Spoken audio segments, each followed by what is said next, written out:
Hello, everyone, and welcome back to another episode of the Courageous Curiosity Podcast. I'm Superintendent Mainka here for the Novi Community School District, and very excited about this episode today because I'm joined by some incredible people, some of our elected leaders that represent us in the state government at the legislative level, and we also have a couple of our students to talk about a really important topic. So I know I teased this at the last episode, but this episode is all about how do we discuss and have civil debate at the water cooler and at the dinner table, because these things have eroded over time. And certainly I think with the election season coming up, it's going to be a really interesting discussion. And there's going to be more and more people gathering for holiday events and things like that. And I think we've all heard of the horror stories of family members that aren't talking to each other anymore. And even at the student level, students that or maybe vilifying people because they have a particular stance on a topic. And I think it'd just be really helpful for us to, curiously talk about how can we, give some advice and some tips on how to bring civil discourse back into our conversations within our relationships. So really excited to be joined today by two of our representatives. I'm going to let them introduce themselves, and two students that are here from our debate team. But I think we're going to start with Yuna today. You are on our debate team, and why don't you tell us a little bit about yourself, and then we'll just kind of go around this way and introduce yourself to the audience. Hi, everyone. So I'm Yuna Hahm, and I'm on the policy debate team as the policy officer. And I really enjoy debate because it helps you in a lot of skills, such as being a better researcher or a better thinker. And I'm excited for our discussion today. Great. Thank you. Hey everyone, my name is Rohan. I'm the Congressional Debate President, and I've been in Novi High School for 4 years. I really enjoy debate mainly because I get to learn about a lot of new things, and I get to argue about them at the same time. Do you find that you like to have arguments? Sometimes I do, because, it's not always about winning. It's about learning what the other side thinks too. Sure. So at the end of it, you should always come away with something like new about what you're actually talking about. Sure. Absolutely. It's great. Representative Bollin, thank you for being here. Well, thank you very much for having me. I am State Representative Ann Bollin, and I represent the 49th District, which straddles Oakland County and Livingston County. And I'm currently serving in my third term, and I really started out as a representative 6 years ago, but I really didn't go to Lansing to be something, and that was to do something and represent the voice of the people. So I'm looking forward to the conversation. It's great. Thank you so much. Representative Breen. Hi, so Kelly Breen, State Representative for the 21st House District, which is almost all of Novi, except for 3 precincts, which actually Representative Bollin now has. So I'm actually a lawyer by trade, and I love the law. I discovered, though, that I hate practicing the law. It's broken. I want to fix it, and I'm actually really grateful to have good colleagues in the House like Representative Bollin, even though we're on opposite sides of the aisle. As you will probably learn today, we get along just fine. I think both personally and even in the public eye. So I think this is a great discussion, and thanks for having me here. Yeah, it's refreshing to kind of build off what you just said, that the two of you do get along, yet as a Democrat, as a Republican, you're representing different parties, of course, but that doesn't mean that there has to be, I think, the vitriol that maybe people assume is happening all of the time based on what they might read on social media and things like that. One of the things, before we really get into this conversation, that I think is kind of interesting that I was thinking about with both of you is that you didn't necessarily start out in the state legislature. You actually started out at local levels. I know you were in the Brighton area working locally for the government. You also were serving on city council. So tell us a little bit about how you kind of got into this whole thing, working your way through local all the way up into the state level. Well, for me, basically, there were 3 things that sort of were the catalyst. The first is really unfortunate with the Sandy Hook shooting. And I was just glued to my chair. And my daughter was, I think, 2.5 at the time. And I just thought, I can't let her grow up in this world like this. And then the second thing that happened was far less dramatic. And it was a development they wanted to put behind my house. Sure. And I fought that, and we won, and that was fantastic. And then the third thing was the 2016 election, and I and with all respect to my colleague Ann, I just did not want my daughter to grow up in a world where our envoy to the rest of the globe spoke about women the way he was speaking. And it has nothing to do with policy. It had everything to do with character at that point. So those are what propelled me to run for city council and then for the state house. And so you served in the city council for a while, went on to the state house, and then Ann, I know that you were actually a clerk for a while. You did a lot at the local government level as well. Is that right? Yes, that's right. I really started my life out as a recreation therapist with a specialty in geriatrics, and that just kind of moved me more into public administration. But when my husband and I first moved to the Brighton area, I applied for the Planning Commission position, and the Planning Commission kind of shapes the development in the community. Sure. Brighton was growing, and so I loved that, shaping my community, and just really dove into being involved in the community. And then the opportunity to become the clerk came, and then I was at the local level, and I felt that my experience at the local level, my passion for the community and being a community, I could take that to Lansing. And I've learned a lot since I've been in Lansing. That's a nice thing. Every step you take in life, you learn from. Sure. And I feel right now, as a legislator, I'm kind of where I'm supposed to be at this point in my life. That's wonderful. I really appreciate both of you. And the interesting thing is, here in the district, I've gotten to know you, Representative Breen, and just a huge advocate for our kids. And personally, Representative Bollin, you're my representative where I live, and I've seen both of you do incredible things for our state, for our families, and it's just great to have both of you here and having this discussion today. So thank you so much. I do want to just talk a little bit about this kind of prevailing election that's coming up, and I'm interested to hear from both of you. Do you think that the students are having really thoughtful dialogue about, even though they might not all be voting age yet, do you think there's some good dialogue about maybe who the candidates are and we're just all having really thoughtful discourse? Or do you think that it's a little bit more heated than that? Or are they totally disinterested? I mean, what's the student perspective on this?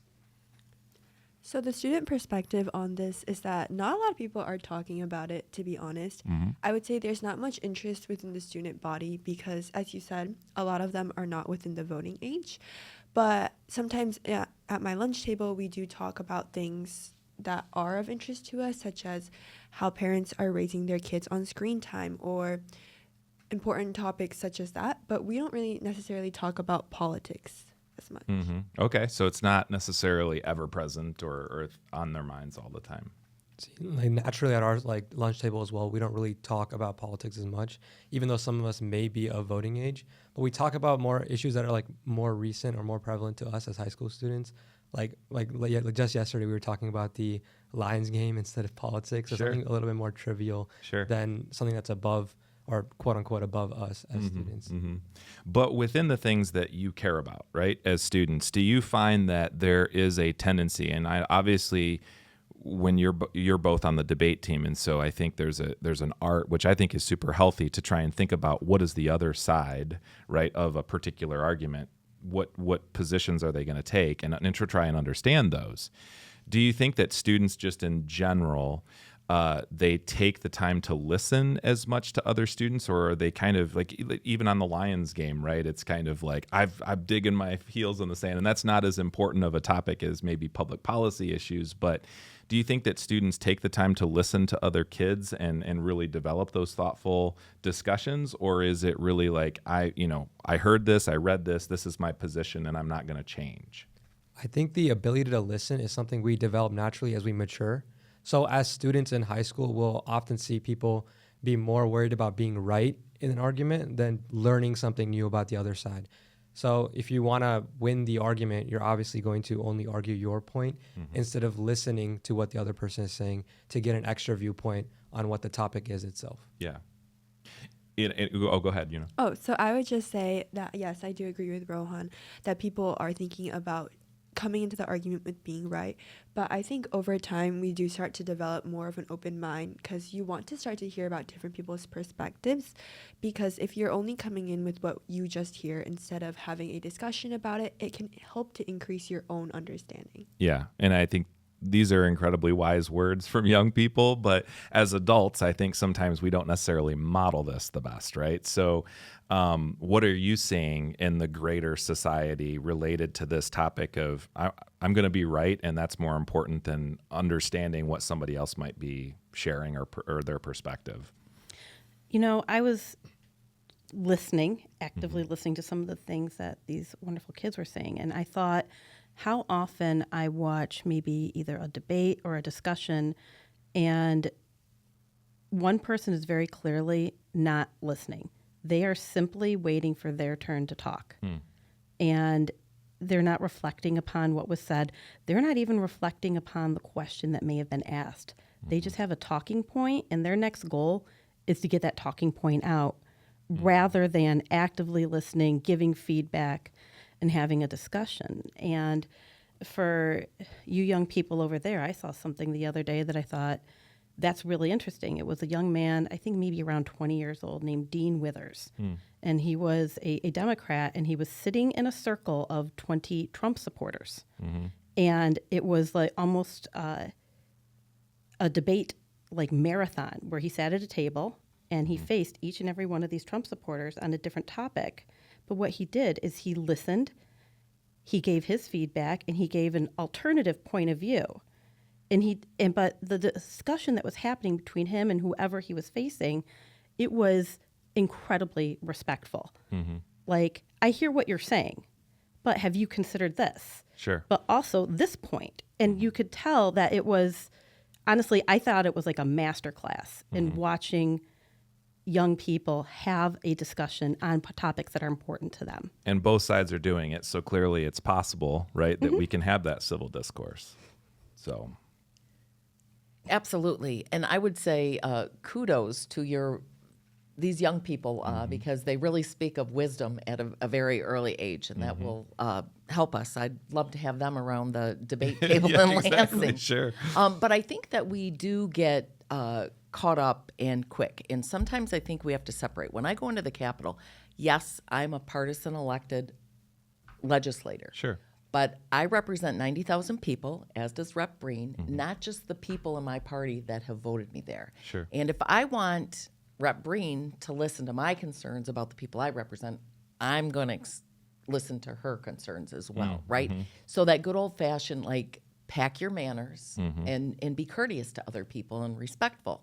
Yep. And sometimes, too, those of us in the political world, we have to look at, candidates, when you're running a political campaign, are trained somewhat to be robots. It's like you don't answer the question, you get your message across. Sure. And that is very frustrating, sitting around the TV and watching debates and whatnot with my family. Like, you have to separate. And doing the research on your own, it's just not always one form of presentation. Right. You don't just read one encyclopedia or news article to form an opinion. You go to many. So Sure. I think that's also a lesson to be taken away. Yeah, I think that's a great point. And honestly, I think one of the things we've done as adults, and I think it lives in the social media world, I think people got really comfortable during COVID. And you've heard the word keyboard warrior, right? It's like that seems to drive a lot of the discussion. But then when people get together, even though they might be very different in terms of their views, whether it be politics or personal belief, whatever it is, there's almost, when you're in person, there's almost a humanity that has to, you're talking to a human being. You're not just typing something and then it goes off into the cloud and then, somebody's dealing with that. So do you think that has also shaped some of the maybe negativity that people are feeling is that fact instead of really getting together with people and having these dialogues? Absolutely. I think so much can be gained from the human interaction, right? When it's text, email, you can't get the tone of somebody's voice, the smile on their face, maybe the hurt they're feeling. And so I think that when you come together, and the first thing is find the common ground. Like, it's a holiday dinner, as you said, or election season. We're here as family or friends, neighbors, for a holiday. The holiday is Thanksgiving. Think of what it is. Let's be thankful and keep building on the common things. Yeah. It will make it so much easier to honestly to disagree or to agree with somebody else. Sure. Once you build a relationship with somebody, it's a lot harder to be in disagreement or have a distaste for them. It's a great point. It's a great point. I think going back to what you said about being a keyboard warrior, if there's one thing I've learned, it's don't read the comments ever. Yeah, exactly. It's a bad idea. People can be very cruel, vicious. They devolve into personal attacks. They will turn anything into a political debate, even if it's like, I don't know, Cheetos versus Fritos. Yeah. What's better? Exactly. I mean, I think those are the debates you guys have a lot, right? obviously, if it's walking tacos, you need Fritos. Right, But right. and the Cheetos, you get the orange dust everywhere. But they taste better than Fritos, I Okay, think. Cheetos. Yeah, exactly. Cheetos. I mean, There you go. And you know. but the one thing I think that did come out of COVID that is good, it's that I think we learned to give each other grace. Because, you're doing Zoom meetings, and what can I say? There's now not a person that hasn't seen my child on a Zoom meeting yelling at me about something or the other, or watch them drop our cat right on top of my laptop. And I think that led to a lot of forgiveness and also getting to know people on a different level. Even though we wanted to be in person, we had to do it via, with Zoom. We still got to know each other where they were. And everybody knows I was doing a lot of my stuff out of my pop-up camper, for crying out loud. Yeah, yeah. But when we talk about those common grounds and how you have to find those common touch points, Ann and I first started talking because I did a speech on the floor about cleft and craniofacial month because my son was born with a cleft palate. And she comes over to me, and our offices were on the same floor, and she says, well, my son was born with a craniofacial issue. And we started talking. And so now I do that resolution every year, and I ask Ann to join me on the floor. That's great. I think you're both a tremendous example of what that's supposed to look like. And I think that sometimes, what we see in social media is not reflective of reality when you really talk to people in that space. So for the two of you, you talked a little bit about listening, and you aptly and very profoundly describe, the importance of listening versus just coming with your point of view. Why do you think that these skills for young people are so important? So not just listening, but the other skills you get through debate. You mentioned research. Why do you think that these skills are important for young people today? Yeah, you can go. So I think these skills are important for young people today because we have a lot of stuff going on in this world, like politically or racially or immigration. And to have young people understand what's going on outside of their world broadens their perspective on a global and like a country scale. Because if students are only focused about what's just going around them, they develop a very narrow sense of mind because they can sometimes lose the ability to connect with all different sorts of people or to have like deep discussions. So I think debate is really important because it allows us to open our mind to have these deep discussions and not just come in with I'm right perspective, or this is all about being right or wrong, but it's about being what you can take away from the discussion. As high schoolers, our primary motive should be to learn as we grow older. So when we see people debate or when we learn how to debate, what we're learning to do is we're learning how to gather information at the same time. So when we're arguing, what we should be doing is not arguing that we're right, but listening at the same time. And this also goes back to what you were saying about being a keyboard warrior. There's this notion that when we're looking through the internet or looking through short form content, it's an algorithm that's based towards us. So a lot of the information we're gathering as teenagers and high schoolers, we're getting from this internet and from these, whatever it be, YouTube or Instagram. And we're getting information that already supports our beliefs because we're only liking posts or we're only looking at things that we already like. So we're just keeping all the information to us and we're staying in a bubble. When we learn how to debate and we learn how to gather information, we learn to talk to other people at the same time and we gather different perspectives instead of just staying in our own bubble itself. Yeah, I want to build on that, and this is a question for everybody. I read an article about a year ago, and it said something about 80% of information on social media is not correct, but 90% of information that people obtain is from social media. So, if you think about like the traditional sources that we go to, if you see a post on X or, Instagram or Facebook, if you're in our age group, you tend to go to that and say, oh, that's the right thing, instead of really having the skills to kind of filter through that. And I don't know that everybody is taking the time to do that. So do you think that that's a phenomenon that we're facing as well? So what we learned to do in congressional debate is we're actually encouraged to discuss both sides of the topic that we're debating on. And at the same time, we're also taught how to actually research what we're talking on, not just taking information from whatever website. So we know that the source is credible. And that's something we can apply to social media as well. We can trace the source back and see if it's something that we can actually support and something that we can actually learn that's useful. That's great. I think that it is a big problem that so much of the information that people find or refer to as factual to come to their conclusion is an algorithm. Yeah. And people need to, I don't know how we get back to the fact finding on your own from independent sources and from looking at different spokes on the wheel, if you will, to get those perspectives. And I know myself, I have learned a lot in my professional life by reading the professional journals, professional magazines. I read everything that I can get that deals with, maybe local government or elections, because I'm in that election space as a clerk. To get that perspective and to understand it, it kind of just brings it down to a better level where then you start discerning. Sure. I have so many things gathering in my head as I listen to all of you. When you talk about the social media thing, and Rohan, you were right, where it feeds what you believe, social media does. So if you have an idea in your head and then suddenly you're on, I'm still going to call it Twitter. I'm not calling it actually. Sure. You're on Twitter and you see a whole bunch of things from people that are agreeing with you.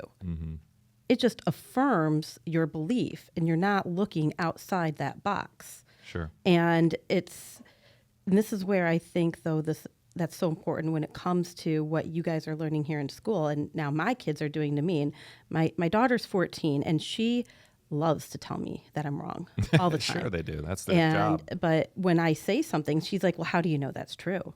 And I said, because I do. Because I'm a mom, and that's what you just said. That's right. I'm right because I'm the mom, and therefore.